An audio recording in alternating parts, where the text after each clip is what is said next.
You're tuned in to our 4th of July 2025 flashback weekend, a look back at some of the biggest stories we've been covering for you so far in 2025. What you're about to hear is a previous broadcast. This is Hidden Killers with Tony Brueski. Tell you what, every time you think you're getting somewhere in the Delphi murder case, you're finding more evidence and more rabbit holes to go down. You suddenly discover another 20 rabbit holes down that rabbit hole. There are so many things in this case that were not investigated properly. Investigations just stopped. They were turned the other way. They said, we got nothing more here, in spite of loads of evidence. One of the big pieces in this whole story involves a character by the name of Kegan Kline. And we're going to be focusing on him in this episode of the program. And I want to show you something one of you guys recently sent to me. One of our sleuths out there sent me this. And this is, I'm going to show you something from his Facebook page. Let me give you a quick background on Kegan Kline. And I'll go into great detail in a moment. But before you see this, he is the guy who was communicating online, the last known person to communicate with Libby German before the murders. How was he communicating with her? Not as a friend. No, as a child predator. Someone who was trying to allegedly lure her to go and meet up the day she was murdered. And where did he want to meet up, allegedly? The Monon High Bridge. Yeah. So there's that. But he's not, he's never been charged with anything in this crime. He's been charged with many other crimes involving child pornography, and he's serving 40 years in prison now for that. But he's a key player in all of this, denies being involved in any way, shape, or form, despite being the guy that's trying to lure her to the bridge the day she's murdered. Nothing to see here. And he's also the guy who on his Facebook page posted this. All right. Okay. What is this? Is there anything to see here?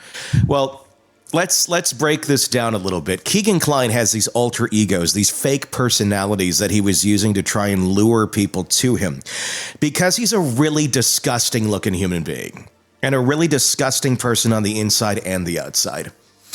So he has to get behind these fake personas to have anybody have any interest in him whatsoever. So one of these is a music artist.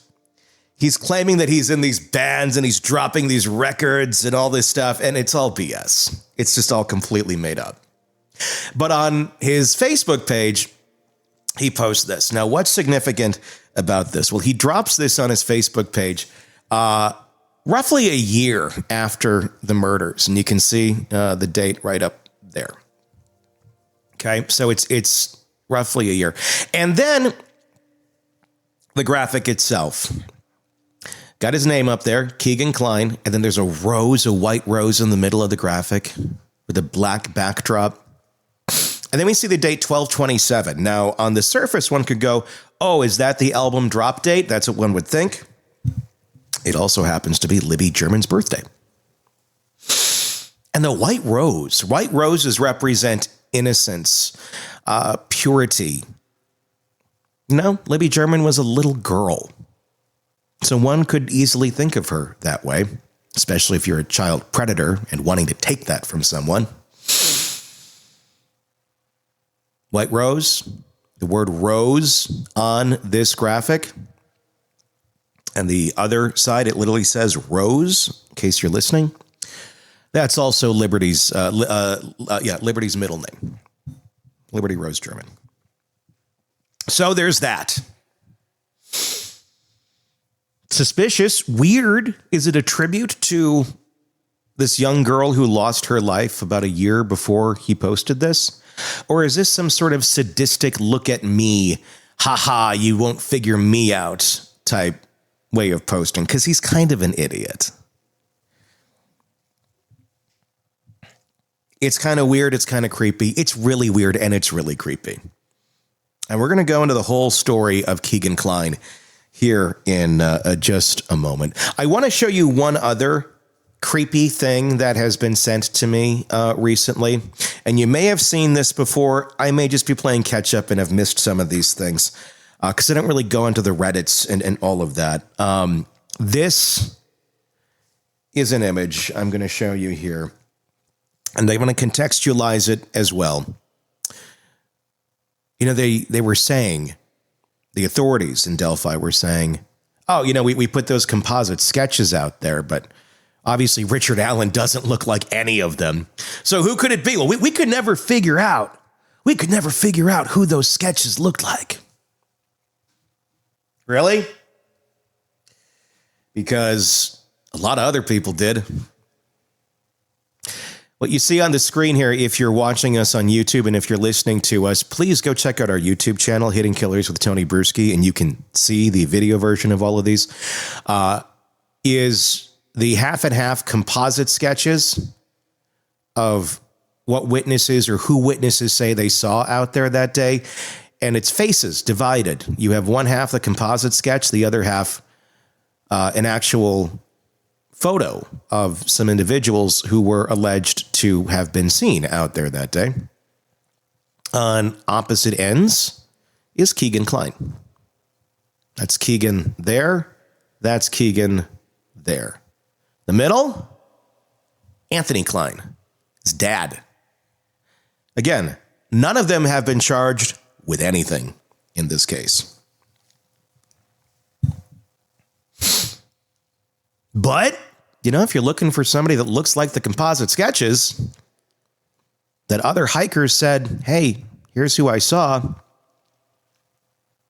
you might have a few folks right there because none of them look like Richard Allen. So there's that.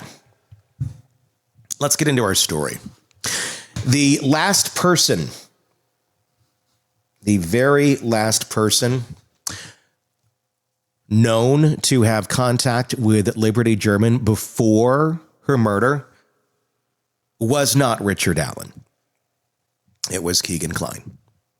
That fact alone should have made Klein the prime focus of the Delphi Murders investigation. It should have led to immediate scrutiny, a deep dive into his digital history, and a race to uncover whether his communication with Liberty was more than just another online interaction. But instead, law enforcement sat on that information, let it collect a little dust, finally age, for 3 years. While they chased dead-end leads and ignored the most damning piece of evidence that they had from the very start, a direct link between Keegan Kline and one of the victims. Liberty German wasn't just a random teenager scrolling through social media. She was being groomed. She'd been targeted by a predator hiding behind a fake online persona, a predator who was actively manipulating multiple underage girls at the time, including her. And on February 13th, 2017, the day she and Abby Williams disappeared, that predator's profile was Anthony Schatz, and it was still active. It turns out it was Keegan Kline. Yeah. The name Anthony Schatz. The Anthony part makes me wonder a little because his dad's name is Anthony. And there have been some transcripts out there that show some interesting accusations that Keegan has made that maybe other people were using that profile as well. Let's be absolutely clear, though. Keegan Kline was not just some guy who happened to know Liberty. He was the last confirmed person to be in contact with her before she was murdered. That alone should have made a massive red flag go up on the part of investigators. That also should have put a spotlight on him immediately, but the police didn't act. Not in 2017, not in 2018, not even 2019. Even though they knew that this guy is catfishing children. Just let him do his thing. By the time they finally got around to interrogating him in 2020, it wasn't even because of Liberty German. It was because of an entirely different child exploitation case. Yeah. They finally get around to this guy, Kegan Kline. Again, nothing to see here. So here's a question that has never been answered. Why did law enforcement ignore the strongest lead they ever had? And that's just one of the many strong leads. There's Ron Logan, too. Bridge guy. But we're not getting into that one on this video. There's too much to unpack about Kegan Kline here. If you want to see the Ron Logan ones, we got them on our channel. Check it out. And while we're at this moment, I want to ask you to press subscribe wherever you're listening to this, or if you're on YouTube, hit the button, hit the bell, hit whatever you need to hit on whatever platform it is so you don't miss any of our coverage on this case, because we will continue to dive through this and wade through this until actual justice is served, because God knows it's not the guy that got locked up. There's no way around it. This wasn't just a mistake. This was a failure to investigate logic. A known predator, already under scrutiny for his involvement in online exploitation, had direct access to one of the victims just before she was murdered, and yet he was treated as an afterthought. Meanwhile, Richard Allen, a man who had no digital connection to the victims at all, was charged and convicted. And now, with Allen locked up, Kegan Kline has slipped into the background of this case again. And if his role into it no longer matters, well, I guess that may be what some think, but I think we need to bring back a little light here, get the spotlight out, get the big flashlight out, and go, I think we need to look back over here, guys, because I don't know how you didn't do it in the first place. Unless, of course, nobody wants to admit they're wrong, nobody wants to admit they haven't figured anything out, or we're protecting somebody. I don't think you're protecting Kegan Kline. His name never should have left the conversation in the first place. So let's talk about what police actually knew. From the moment Liberty's phone was examined in 2017, investigators saw it, the Anthony Shots profile, actively messaging her. The account had been used to flirt, manipulate, and engage with young girls, convincing them to send explicit photos. This isn't speculation. Klein admitted to creating the account. He admitted to using stolen images of a male model to catfish minors because, I mean, look at him. Do you think that's going to catfish anybody? You think it's going to get a normal human being? Gee, you don't look like a child predator at all. He admitted that his goal was to lure girls into trusting him so he could get exactly what he wanted. And Liberty was one of his targets. This wasn't a vague connection. It wasn't just a name in a chat log. This was an active online predator who had direct access to one of the victims at the exact time she went missing. And yet, despite having all of this evidence in their hands, law enforcement took 3 years before they even questioned Klein about Delphi.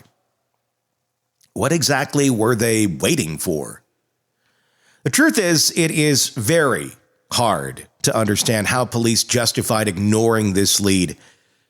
And now someone say, well, they did ignore it. They did look in. Yeah, they did. They did eventually look into him.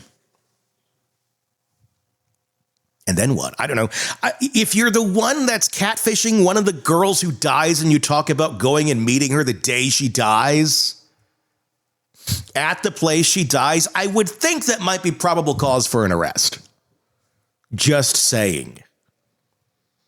It wasn't just one red flag, it was a flashing neon sign, and yet no immediate action was taken. No arrest, no raid of Klein's home, no deep dive into his digital records until 2020, when an entirely different case forced them to finally act. And when they finally got around to questioning him about Liberty, he lied. Surprise.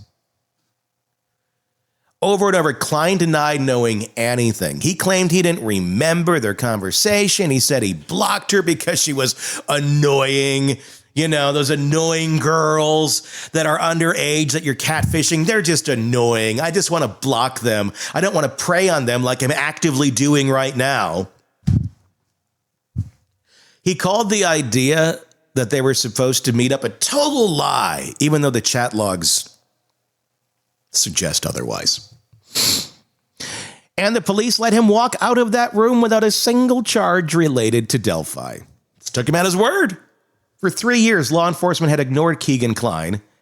And when they finally sat him down and confronted him with fact, with truth, with chat logs, and he says, it's not real. It's a lie. Or whatever BS spewed out of his mouth, they still didn't do anything about it. To protect and serve over there in Delphi, right? You got a great force. Instead, they turned their attention to someone else, a man with no digital footprint in Liberty's life at all. A man who wasn't even on their radar for the first 5 years of the investigation. A man who actually raised his hand at the beginning of this when the girls they found dead. And they said, who was out here hiking today? Please call us with any information you have, with anything that you know. What did you see? Even if you think it's just completely benign, just tell us what was your experience like out there that day. And you know who raised his hand? Richard Allen. He said, yeah, I'm a dad. I'm a father. I work over here at CVS. A lot of people know me. How can I help? You know, like child killers do. They always raise their hand and go, hey, I was there that day. Somehow to Delphi, that was, this must be the guy. Oh, wait, that took them another 6 years when they ran out of other leads. Or they just stopped pursuing real ones or pretended that they didn't exist. Then they went after Richard Allen and convicted him with little to no evidence. A man whose only physical connection to the crime scene was a single bullet. And by the way, the crime was not committed with a bullet. There's no evidence that a gun was even shown to the girls. There's nothing involving a gun in this case. But they found a single bullet on the trampled crime scene that they let all these people go through.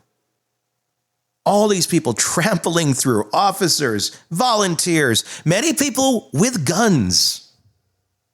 So after 40 to 60 or more people wander through this crime scene, somebody finds a bullet on the ground, an unspent bullet. Who might that belong to? I don't know, any of the 40, 50, 60 or more people who've been trampling through this scene the last 4 days?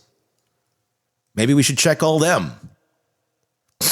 Oh, no.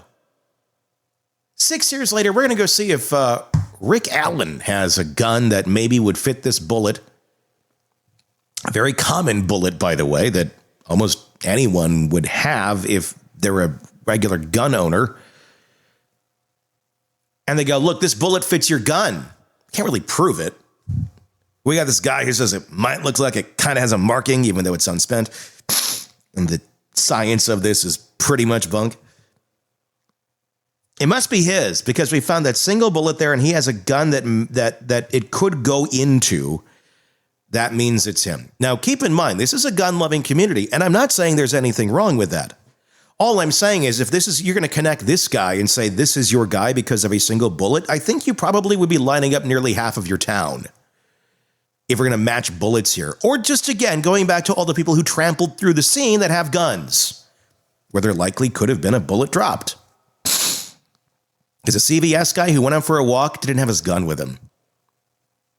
Rick Allen was just out for a walk, and then he raises his hand and said, how can I help? But that bullet must be his, so that automatically means he must have killed these girls.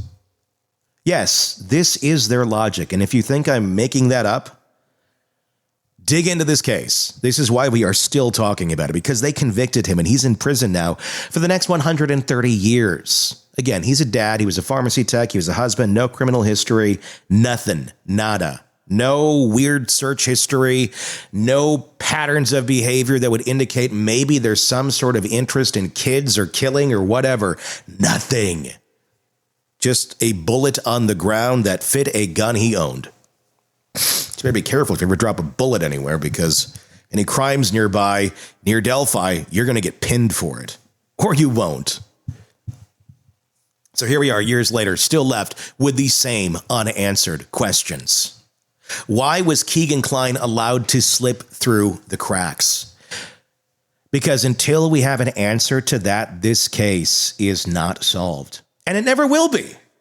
Keegan Kline wasn't just another suspect in the Delphi Murders investigation. He was the only person with a verifiable digital connection to Liberty German before she was killed. He wasn't some mystery figure who vanished into the ether after the crime. He was right there, behind a fake online persona, actively grooming underage girls and talking to Liberty up until the day she disappeared and denying it under the profile Anthony Shots. Wasn't some throwaway account either. It was a carefully constructed trap designed to lure young, vulnerable girls in. Klein stole photos of a male model, sometimes with sharp features, a perfect jawline, the kind of guy who could pass as an Instagram influencer. He built a fake identity around it, an online persona meant to gain trust, build connections, and exploit children. And for years, that's exactly what he did. When police finally searched Kline's electronic devices in 2020, what they found was horrific. Thousands of explicit images and videos of minors. Thousands of chats between Kline and underage girls. It wasn't just one or two victims. It was a pattern, a system he had perfected.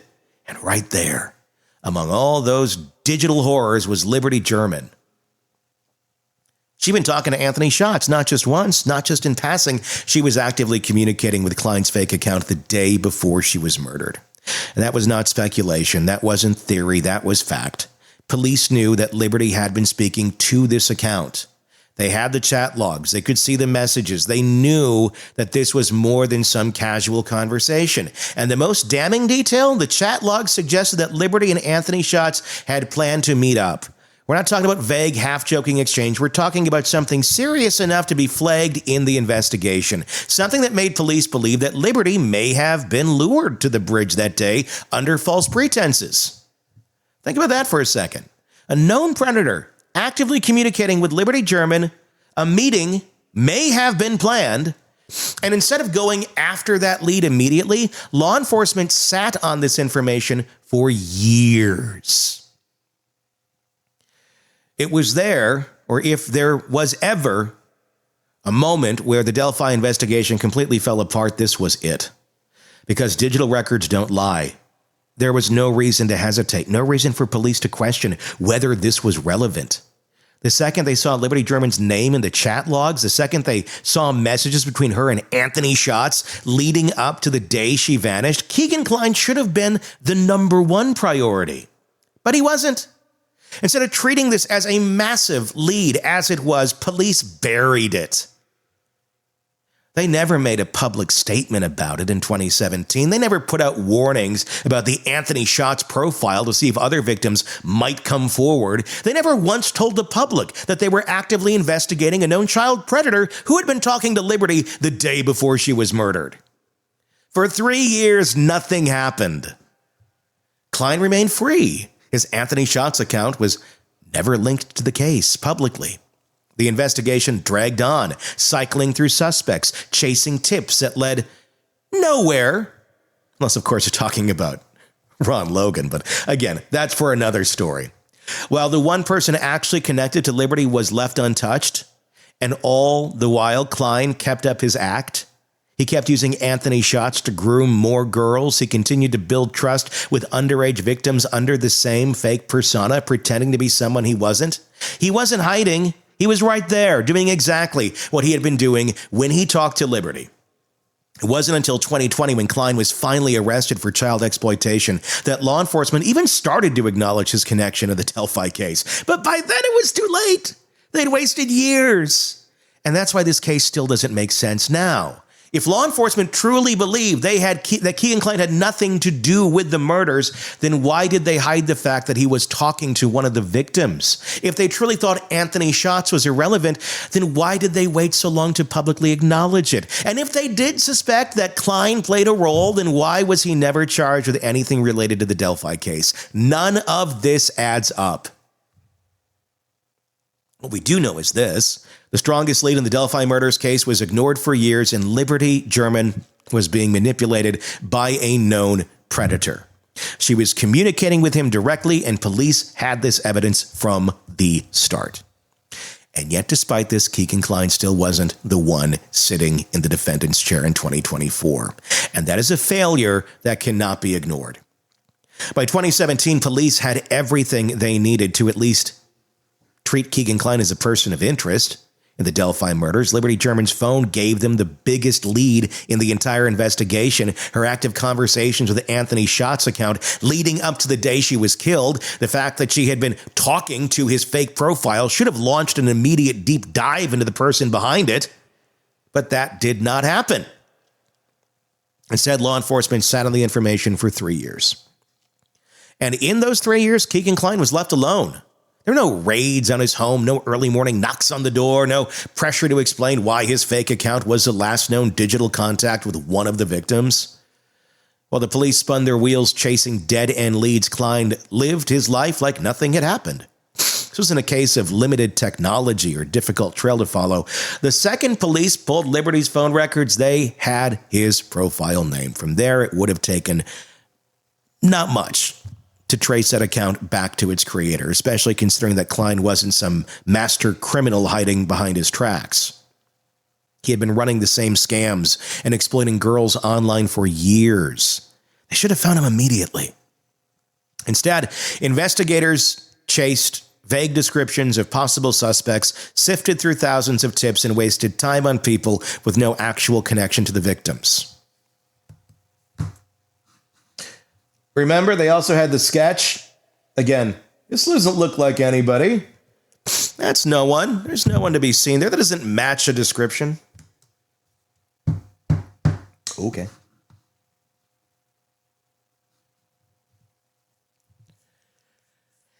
Meanwhile, Klein continued using Anthony shots to target more girls, manipulate them, and collect explicit images, all while law enforcement ignored the most crucial digital trail sitting directly in front of them. He had 3 more years to talk to more victims, free to keep running the same schemes that he had used on Liberty German, free because police had failed to act on the most obvious suspect they had. When they finally did show up at his door in August of 2020, it wasn't because they had finally put 2 and 2 together about the Delphi murders. It was because something else entirely. The FBI wasn't raiding Klein's home because they had uncovered new evidence linking him to Liberty's disappearance. They were there because of a separate child exploitation case. Authorities had been tracking a massive network of online predators, and Klein's name just happened to surface as one of the worst offenders. Surprise!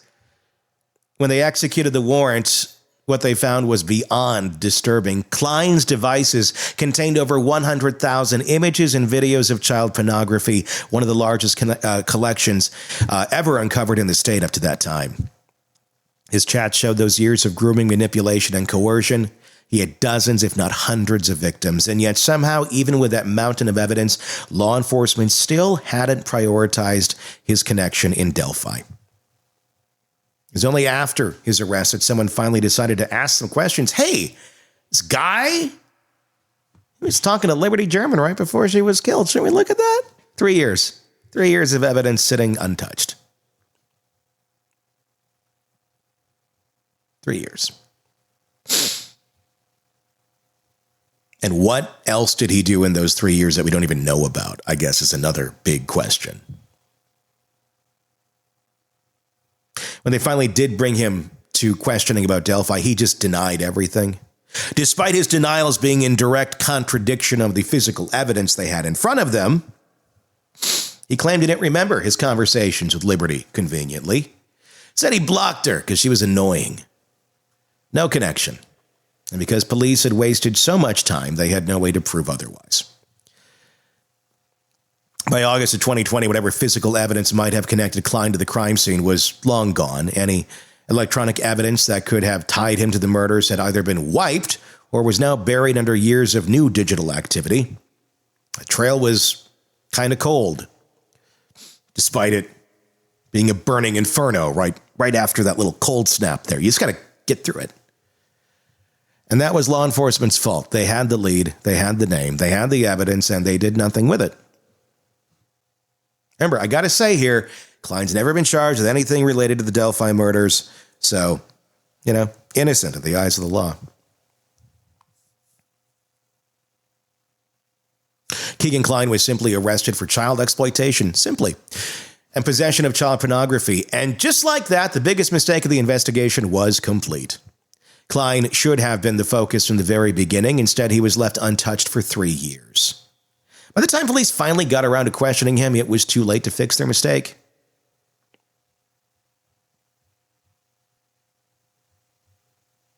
And yet, they went on. They went on acting as if, did we miss something? Nah, we're all good.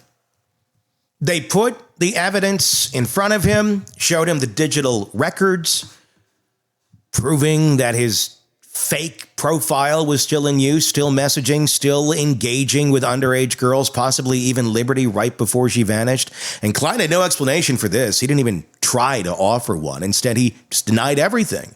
Said he didn't remember the chats. He blamed someone else for using his phone. He called the idea that he was supposed to meet up with Liberty a total lie, despite police having chat logs suggesting otherwise. It was a masterclass in dodging accountability, and somehow the police just let him do it. At no point during the interrogation did Klein offer a single believable reason for why his account was still active on the day of Liberty's disappearance. He had no way to explain why he had continued using Anthony shots, even after he claimed to have blocked her. He had no answer for why chat records suggested a potential meetup. And yet, instead of pressing him harder, instead of calling out his inconsistencies, instead of treating him like the prime suspect he should have been, police backed off. They had him cornered with digital evidence, and they let him control the conversation. They should have dug deeper, demanded real answers, pushed him until he cracked. Instead, they let him wiggle his little way through. I don't know how he'd really get out of anything physically, but, Crisco. At the end of the interrogation, Klein walked out of that room without a single charge related to the Delphi murders. Again, 3 years of sitting on the biggest lead in the case. And they finally confront him. They let him walk away. And in doing so, they gave Keegan Kline exactly what he wanted. By September of 2022, Keegan Kline had been sitting in an Indiana jail cell for over 2 years, convicted of child exploitation and awaiting sentencing. The Delphi Murders investigation, now 5 years old, had seemingly moved past him. The public focus had shifted, and yet law enforcement wasn't done with him just yet. That month, without warning, investigators descended on the Wabash River near Kline's home in Peru, Indiana. Anyway, this wasn't just a casual search. This was a massive operation. Boats, divers, excavation teams, lots of people combing through the riverbed in what was clearly a hunt for something important. And yet no one ever explained what that something was. For 2 weeks, the search continued. Authorities spent countless hours scouring the river, sifting through debris, dredging up whatever they could find. News helicopters hovered overhead. The public speculated. And then, just as quickly as it started, it was over. And nothing was ever said about it again. What were they looking for? That's a question that still has no answer, because if Keegan Kline had never been considered a serious suspect in the Delphi murders, if law enforcement truly believed he had nothing to do with it, then why, after all this time, were they suddenly searching near his home for what appeared to be crucial evidence? The timing alone raises even more questions. For years, investigators had ignored Kline's connection to Liberty German. They let him slide through the fingers of investigators. And yet in 2022, they were suddenly digging through a riverbed for something he might have hidden? This doesn't seem to add up. If the search was unrelated to Delphi, then why didn't law enforcement make that clear? Why didn't they tell the public what they were looking for? At least by now. They had never been shy about releasing updates in the case before, but now when it came to searching an area connected to Keegan Kline, they were silent. If the search was connected to Delphi, then that's an even bigger problem, because if investigators were, in fact, searching for a weapon, a phone, or another piece of physical evidence related to the murders, then it means they had serious doubts about the person they were about to arrest. Keep in mind, if somebody threw a phone, a weapon, a knife, a box cutter in that river, well, You know, if you know anything about the Midwest, you get some weather every year. And we're talking many summers and winters having gone through probably quite a bit of flooding on and off in that very river. You're probably not going to find anything out there that many years later. Good try, though. Maybe you should have thought of that when you looked at her phone and found this guy on it. And then you could trace that back to him being in your town and maybe look at the riverbed right away. I don't know. That's just me. I'm not an investigator. I just talk about this stuff. I think most people would probably run to that conclusion. It's even like below Nancy Drew level. 1 month later, in October of 2022, Richard Allen was charged with the Delphi murders. You know, because they didn't find that box cutter 5-6 years after the murders took place. Surprise. We got to get somebody here. Otherwise, we're going to look like a bunch of buffoons. Yeah, you kind of are. And just like that, the search of the Wabash River was never mentioned again. Whatever they were looking for, whatever they may or may not have found, it was seemingly wiped from the investigation the moment Allen walked into custody. Literally, you know, walked into custody. Klein's name was pushed aside. His connection to Liberty was no longer considered relevant, and the police acted as if the search had never happened at all. Nothing to see here.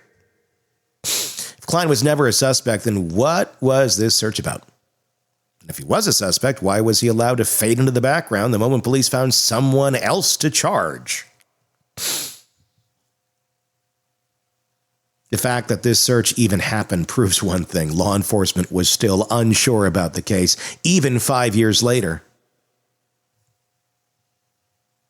And the fact that they buried it just as quickly proves something else. They didn't want the public to know just what the public, to know just how much they had second-guessed themselves. That's a bad look. Even though it's taken all these years and we've really kind of have a lot of suspects here that seem to be possibly involved, maybe even together. But again, nothing to see here. The Wabash River search should have led to more questions, more answers, and more investigations. Instead, it led to Richard Allen's arrest. And Keegan Kline was quietly erased from the story. By the time Richard Allen's trial began in October of 24, the narrative of the Delphi murders had been set in stone. The prosecution walked into the courtroom ready to close the case, painting Allen as the man responsible for the deaths of Abby Williams and Liberty German. They had their timeline. They had their evidence. They had a jury that had been primed to believe that they had the right guy. And yet there was one name missing from the prosecution's case. That name would be Kegan Kline, the man who had been directly communicating with Liberty German before her death. The man whose chat logs suggested a possible meeting with her. The man who had been running a massive online exploitation scheme preying on underage girls, including Liberty, through a fake persona. The jury didn't hear a word of that. Nada. It's like it never even happened. Has nothing to do with the case. Somehow Klein's name was never mentioned by the prosecution. Somehow.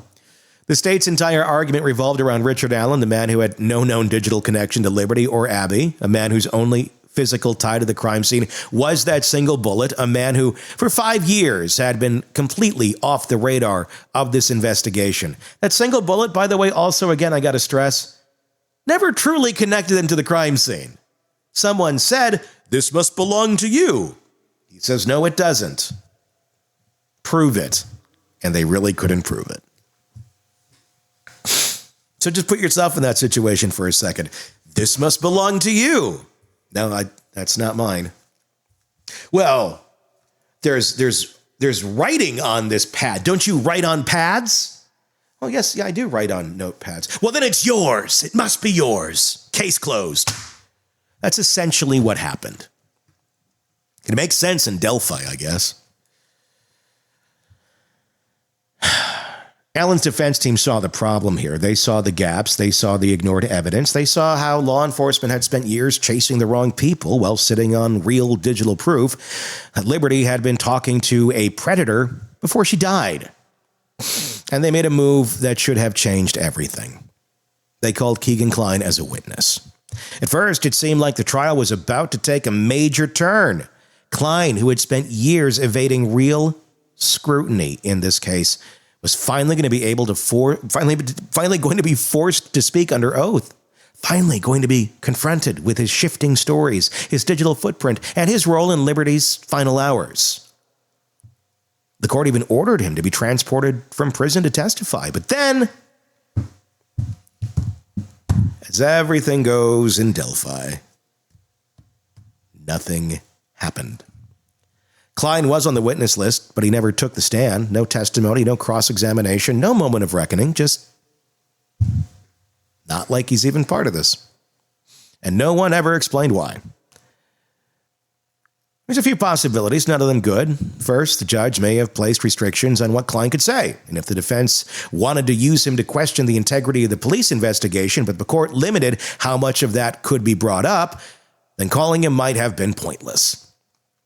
And if you know anything about Judge Gall, she doesn't like any fingers pointed in a direction that she doesn't think that they should be going. Really impartial like that. Second, the prosecution may have cut a deal with Klein to keep him quiet. If there was any risk that he would say something that could shift suspicion back onto himself, or worse, reveal how badly law enforcement handled their investigation, they may have found a way to ensure he never spoke in front of a jury. Third, the defense may have realized Klein was too unpredictable to be useful. He'd already proven in multiple interrogations that he could dodge questions with ease, that he could twist the truth just enough to cast doubt without actually incriminating himself. And if the defense believed putting him on the stand would cause more confusion than clarity, then they may have decided it wasn't worth the risk. But no matter the reason, the outcome was the same. The jury never got to hear from the one man who was actively in contact with Liberty German before she was murdered. Instead, they were told to focus on Richard Allen. And when the verdict finally came down, it was Allen, not Klein, who was convicted of the Delphi murders. And just like that, Klein once again slipped out of the spotlight. Once again, he avoided the scrutiny he should have faced from the very beginning. And once again, law enforcement got to pretend that his role in the case didn't matter. But it does. Because no matter how many times they try to erase his name from the story, Keegan Kline remains the biggest unanswered question in the Delphi murders. Keegan Kline has never been charged in the Delphi murders, nor for conspiracy, not for accessory, not for obstruction, not for anything.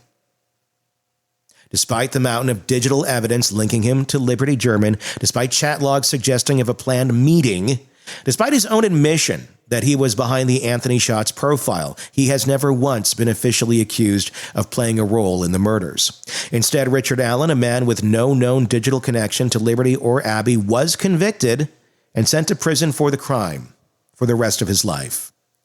And if that doesn't sit right with you, it shouldn't. Because when you compare the case built against both men, it's Kline, not Allen, who had the stronger circumstantial evidence against him. From the very beginning, law enforcement had concrete proof that Kline had been in contact with Liberty. He wasn't a vague suspect with no ties to victims. He wasn't a name pulled off of a police tip line. He was actively messaging one of the girls before she was murdered. There were no text messages, no social media conversations, no digital evidence at all linking Richard Allen to Liberty German. There were chat logs, metadata, and documented pattern of predatory behavior connecting Keegan Kline to Liberty German, though. Yet Allen was charged, Kline wasn't. So how does that happen? How does a case like this get built around a man who wasn't talking to the victims, while a man who was talking to the victims is left completely out of the equation? It's simple. Law enforcement needed an easy conviction. They needed to find a suspect that they could put in front of a jury, someone whose name wasn't tangled up in years of police failures and ignored evidence. Someone who wouldn't bring attention to the mistakes they made in the early years of the investigation. Keegan Kline, too complicated, and it makes us look really, really dumb. His involvement raised too many questions. His presence in the case would have forced police to explain why they ignored the chat logs for years. It would have forced them to admit that they had failed. One of the biggest leads in examining the biggest lead in the case in 2017 and did nothing with it. It's Instead, they built a case around Richard Allen. And the biggest sign that they knew their case was wrong, the Wabash River search. Because if law enforcement was so certain that Allen was their guy, why just weeks before his arrest were they still digging near Kegan Kline's home for possible murder evidence?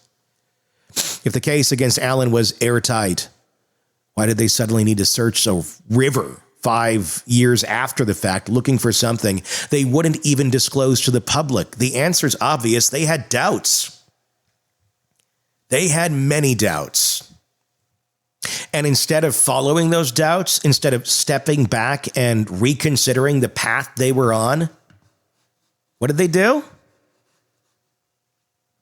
They charged Allen anyway, because that was the easier thing to do, because that gave them an answer, whether it was right or not. And because charging Keegan Kline would have meant admitting that they had let him kind of away with this for years. So here we are, one man convicted, one man forgotten, and a case that still doesn't feel solved. Richard Allen has been convicted, the case, at least in the eyes of law enforcement. But is it really? Because as it stands right now, as it stands at this moment, Kegan Kline is still sitting in prison, not for the Delphi murders, not for anything related to Liberty German, but for child exploitation charges completely unrelated to this case. And if the prison food doesn't kill him first, he will get out. And that should bother everyone. Kegan Kline wasn't some random figure in this investigation. He wasn't the man police discovered years later through new forensic evidence. He was there from the very beginning. His fake persona luring in underage girls, his digital footprint showing direct communication with Liberty. His name should have never left the list of prime suspects.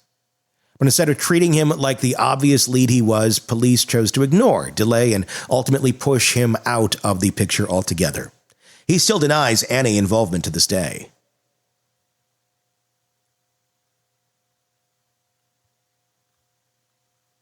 He's never been charged with anything connected to the murders, never been forced to answer why his fake account was still active the day Liberty vanished. Or he was, but he doesn't remember. Or he doesn't know. Or I don't think so. Or that's a lie. Those are his answers. And they were just accepted. Never been held accountable for his role leading up to this and leading her into an online trap, one that may have ultimately led to murder. But by who? Maybe that's one of the biggest questions still to this day and one of the biggest failures of all of this, because here's what we still don't know. What did police find in the Wabash River, and why did they go there when they spent weeks searching near Kline's home in 2022? Why was Kline ordered to be transported to testify at Richard Allen's trial only to never take the stand? Will he ever be charged for involvement with Liberty German? Have to walk back Richard Allen's conviction before that. Did law enforcement let the real killer walk free in favor of an easier target? I am not saying Kegan Kline is the killer. I'm saying he certainly has more information. They would say there's no coincidences. Well, this isn't a coincidence. This is just blaringly obvious evidence directly in front of you. There's no scenario where Kegan Kline should have been ignored as completely as he was. The evidence against him was right there from the beginning, and yet police chose a different path, one that conveniently kept the focus away from their biggest investigative mistake. And until those questions are answered, this case will never be truly solved. Because one thing remains abundantly clear. The Delphi police have never explained why they ignored the strongest lead they ever had. And that's just one piece of this story. And believe it or not a very big piece, but a very key piece if you're trying to really understand the whole thing and try to find that real piece of evidence that does connect someone to this in a real tangible way. this is a pretty strong one in terms of digital footprint. There's a lot in this case. You can find it all over our channel. Be sure to press subscribe wherever you're watching us or listening to us right now so you don't miss any of our continuing coverage on this case. It is not going to go away. I'm Tony Brueski. Thank you for listening. The latest true crime stories, expert breakdowns, and shocking twists, all in one place. Press subscribe now to the Hidden Killers podcast and True Crime Today.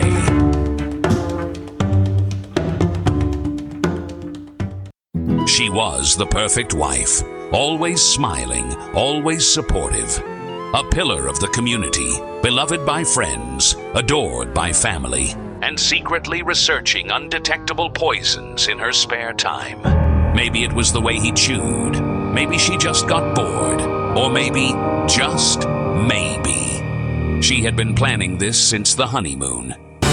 But if he had just paid attention, if he had just known what to look for, if he had only subscribed to True Crime Today Premium Plus on Apple Podcasts and learned the red flags, he could have heard every episode of Hidden Killers with Tony Brueski, ad-free, and before everyone else. He could have seen it coming. Instead, he's 6 feet under, and she's shopping for husband number 2. Don't be like him. Subscribe now to True Crime Today Premium Plus on Apple Podcasts.